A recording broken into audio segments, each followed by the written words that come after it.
What if I told you I could help save you over 20 years of struggle, pain, and adversity? And today I'm going to share 10 lessons that may help you do just that. Number one, no one is coming to save you.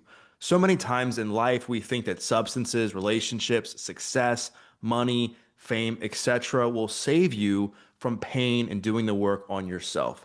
The reality is, you have to do the work yourself. You have to look at yourself in the mirror and say, no one else is responsible for the way that I feel about myself. No one else is going to fix my problems or my situation but me.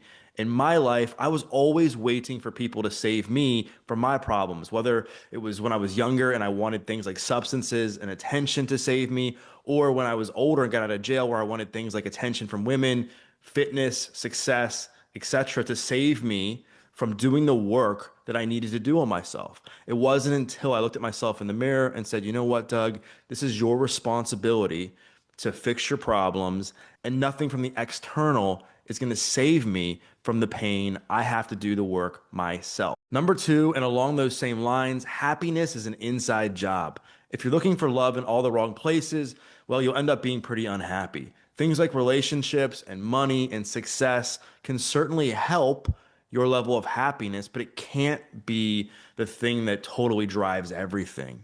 You have to find that within yourself. You have to like yourself for who you are. You have to be really clear on who you are, who you want to become, and be content with who you are as a person, and let all those other things enhance who you are, not totally fulfill you. Number three, the easy road may seem good in the near term, but it will cost you in the long run. When you take the easy way out, it teaches yourself that it's okay to take shortcuts in life. And the reality is there are no shortcuts. You have to do the work. You have to work hard. You have to learn how to embrace discomfort. You have to like take that path that no one wants to take in order to get there, right? And we see this a lot when people are dealing with adversity. Like the short term fix, a lot of people use unhealthy coping mechanisms like substance, like sex, like spending a bunch of money. And what it does is it teaches you, it wires your brain to say, when adversity happens, I don't have the courage or confidence in myself to withstand the discomfort. And it just kind of teaches you to go on in life like with that mindset. And it ends up costing you long term and it'll lead to more pain because it will again like change your brain and how you respond to adversity. But it will also just get you used to taking shortcuts in life. And the reality is hard work builds resilience. Hard work and doing the things that are challenging are what builds your self-esteem and your self-confidence. So don't take the shortcuts out in life. Number four, your inner circle will make or break you. I always say you better spend time with people that have common futures and not common pasts. And the reason I bring that up is because your environment can create a false sense of normalcy. If you're spending time with people that are doing bad things, you will begin to adopt that mentality and adapt to what they're doing and convince yourself that it's normal. I know for me in my life, when I was doing and selling a bunch of drugs when I was a kid, I thought it was normal. And one of the main reasons I thought it was normal is because everybody else around me was doing the exact same thing that I was doing. So I validated and rationalized my behavior because everybody around me was doing that. And the same can be true when you get on the other side of that, when you get on the other side of adversity and you choose to change your friends, you'll start to see, wow, like what I was doing wasn't normal. Or wow, it's so amazing to be spending time with people that are actually lifting me up and doing good in the world, and it's elevating me as a human being, right? And I know it's tough to, it can be tough to set standards in your life with your friendships. It can be tough to say, hey, like, I've known this person for 20 years, or I've known these people for 15 years, or I went to high school with them, or I went to college with them, or whatever. And then you have a hard time like letting go of them. It can be really tough. But I will tell you, if you're focused on personal growth and bettering yourself, you will begin to feel very lonely spending time with people that are bringing you down because you'll no longer have anything in common with them. You'll be focused on like bettering yourself, fitness, changing your life, making a difference. And your old friends, the old people you used to spend time with, if they're still focused on partying all the time and doing a bunch of drugs, like you're not going to have as much in common and you're going to feel out of place. And I think the fastest way to lose yourself in life is to spend time with people that you're not aligned with. And so it's not to say that those older people are bad. It just means like at the end of the day, like your circle will make or break you. Like there's that common phrase, show me your friends and I'll show you your future. And it's so true. Like the company you keep will make or break you. Number five, you must learn to protect your energy. You should audit how you spend your time and how you spend your energy and the time each and every day. You can make a list and you can write down all of your habits you do throughout the day. And you could like literally just say, hey, does this habit like add value to my life or take away from it? Does this person add value or take away from your life? Because, a lot of times when we're not where we want to be in life and we're feeling off, we're feeling low, it's because our habits and the way we're spending our time and energy are misaligned from who we want to become. So, one of the things that I did a long time ago that really helped me gain self-awareness around my habits and my behaviors was I wrote down on a piece of paper how I spent like 3 days of my life. That included, whether or not I went to the gym, who I was spending time with at that time. It included how I was eating, how I was sleeping. It included just everything. And I began to see, like, oh, maybe that's not adding value to my life and it's sucking energy from me. Oh, like I know that doing these things help me feel good. So I'm going to keep doing those. And I think it's tough because it's hard to become aware of these things unless like, your life really hits a bad place where you're forced to look yourself in the mirror, right? And so if you're on this path of self-discovery and transformation and looking to get better at adversity and kind of protecting yourself from as much struggle as possible, I think it's important to audit how you spend your time and your energy and protect that at all costs and get better at saying no. Like, no is one of the best words you can learn because if you don't know how to properly use it, you will end up saying yes to everything. And then that in turn will just suck up a lot of unnecessary energy and keep you away from achieving the things that you actually should be achieving and working on. So do yourself a favor and audit like your energy because some of these habits, some of your routines, some of the people you're spending time with could be quietly destroying your potential in life. So really write down like what you're doing throughout the day and then kind of figure out where that all adds up when it comes to your long-term goals. Number six, confidence is built on the way up and continuing to believe in yourself in the way up the mountain instead of getting to the top. I think so many times in life we chase the destination. We chase the $1 million in the bank account. We chase the happy marriage. We chase all this success. We chase six-pack abs and all these things, and we forget to like kind of celebrate the journey and embrace the journey and know that like a lot of your foundation for who you are as a person in these different areas of life are built on the way up. And I think one of the biggest mistakes people can make is that they get so laser focused on the end goal and they get tunnel vision that it's hard to see outside of that and really look at like, oh, like I have actually achieved certain things, or oh, this is like a lot better than I thought it was. Like, oh, like I need to celebrate my wins more, instead of being like, well, I haven't reached my destination yet. So what I'm doing is not meaningful and I don't feel good about it, right? And I just think that's a really kind of poor outlook to have because it can really get you away from what matters most in life. And I believe that, like in my own experience, I look at like even the stuff I've achieved now between, building a platform and a brand and the books and the podcast and the media stuff and my recovery, like everything that I've accomplished today. I think the biggest confidence mover for me was when I was in jail.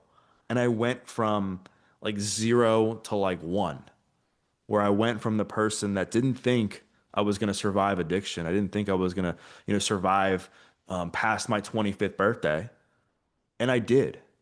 And that gave me so much confidence because it just taught me that even though like I didn't think I could do something, I tried it anyway and I was able to do it. And that moved the needle so much for me. If I had sat in jail and I was like, oh, like my dream is to be a podcaster, I don't think I would have done it because I wouldn't have allowed myself to be present and like take the necessary steps to get to where I needed to go personally and professionally in order to start the podcast.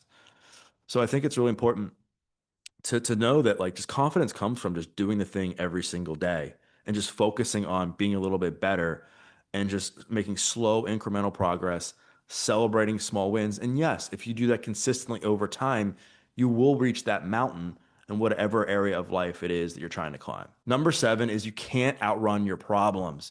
There's that old saying, it's like wherever you go, there you are. And that's the same thing with your problems. I think, you hear this a lot like in relationships where people tend to just bounce from relationship to relationship or date, different people, a lot of different people in the same amount of time. And they're like, oh my gosh, it's that other person. It's the person I was dating. They were this, they were that.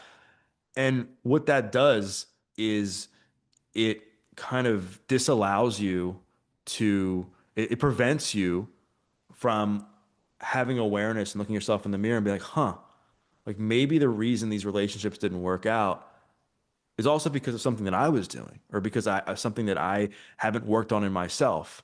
But if you're just constantly jumping from relationship to a relationship and thinking it's the relationship that was the problem, it's the other person that was the problem, you don't give yourself the opportunity to learn and grow. And the same thing happens in professional stuff where people are like, I'm just not happy at my job, so I'm going to leave and I'm going to go start another job. And they're there for a month. They're like, I'm not happy at this job. I'm going to start another job. And it was my boss, it was my coworkers, it was the job, it was the hours, it was all these things.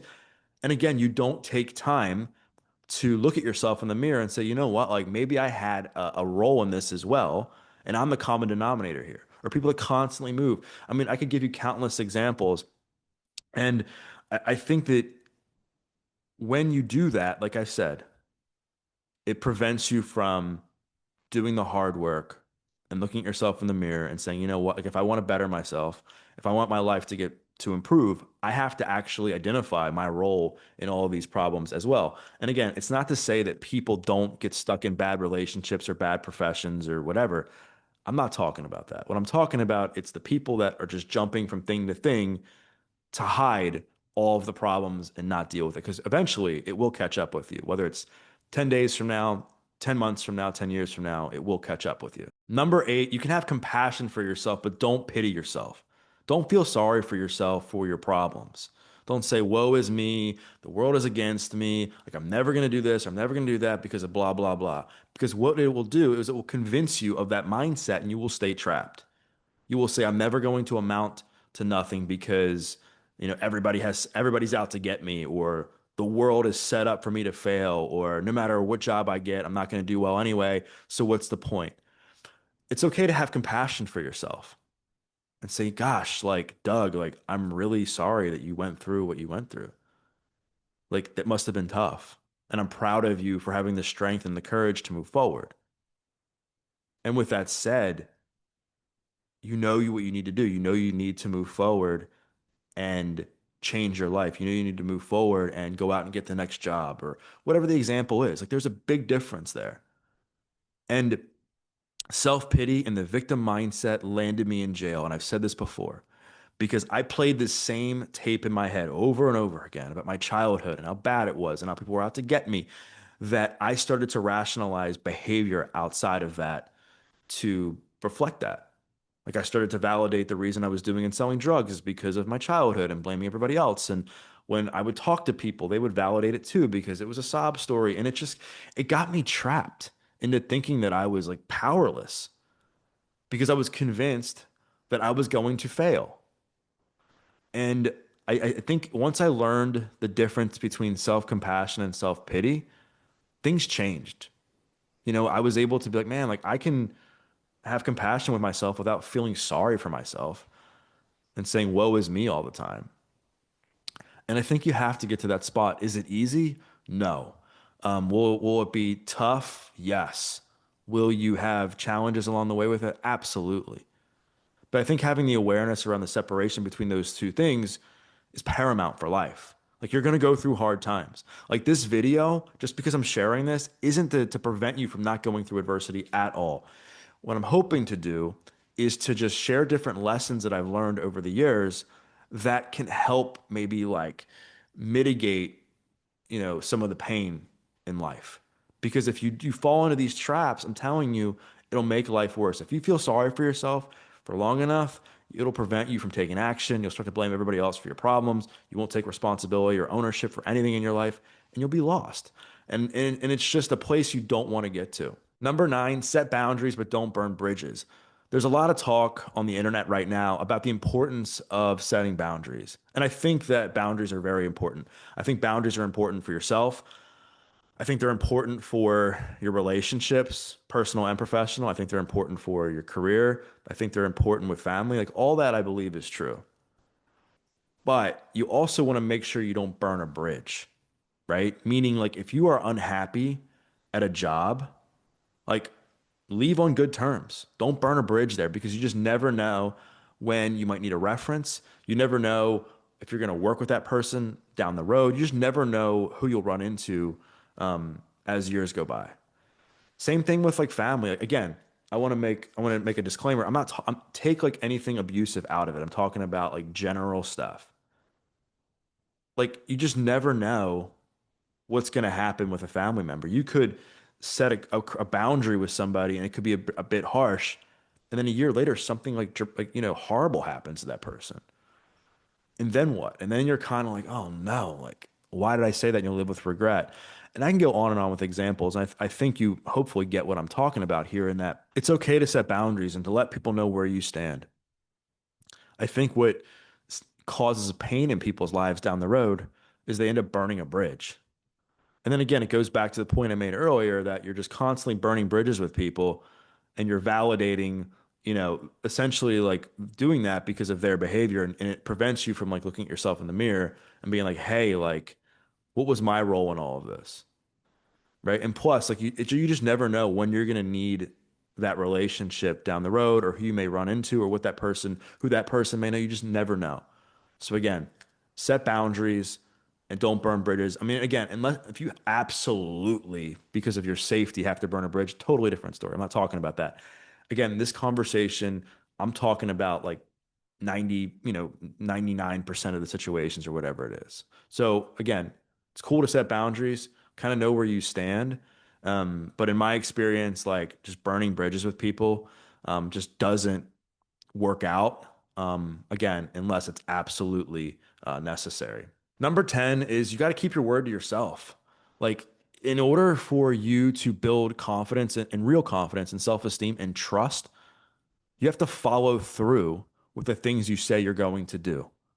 Like, if you say you're going to work out today, like work out today. If you say you're going to call your mom or your dad, call your mom or your dad. If you tell yourself you're going to like write for 20 minutes, write for 20 minutes. Because I'm convinced that when you tell yourself you're going to do something and you don't, your brain just convinces itself that you're a liar and that you can't be trusted.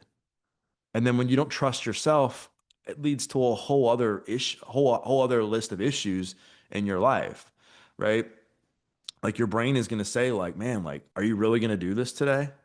Like I don't believe you. I mean, your brain will start to question itself and to question you when you tell yourself you're going to do it, and you'll start to like second guess things because you haven't like shown up and you haven't been consistent in the areas of the life that you wanted to. So if you say you're going to do something, just do it. Like follow through. Build self-trust in yourself because when you build self-trust in yourself, I think it's easier to trust other people, to be trusted, and to also like have more discernment around decisions you make in life because you trust yourself. And so it's just simple. I think it just starts with these simple habits every single day of following through with things that you say you're going to do. And I think that if your brain begins to not believe you because of your lack of follow through in life, I just think it'll sink your confidence. It'll sink your confidence in the way you feel about yourself. So if you say you're going to do something again, I don't want to be repetitive, but you have to build like integrity. Like integrity isn't just about with other people, it's with yourself and it starts with you. Like if you're trying to better your relationships in life, it starts with yourself. If you're trying to better your trust in other people and make better decisions, it starts with yourself. Again, like follow through. So these are 10 lessons that I think could help save you years, decades of struggle, pain, adversity. And hopefully you enjoyed this video. I would love to hear your biggest takeaway in the comments below. And thanks so much for watching.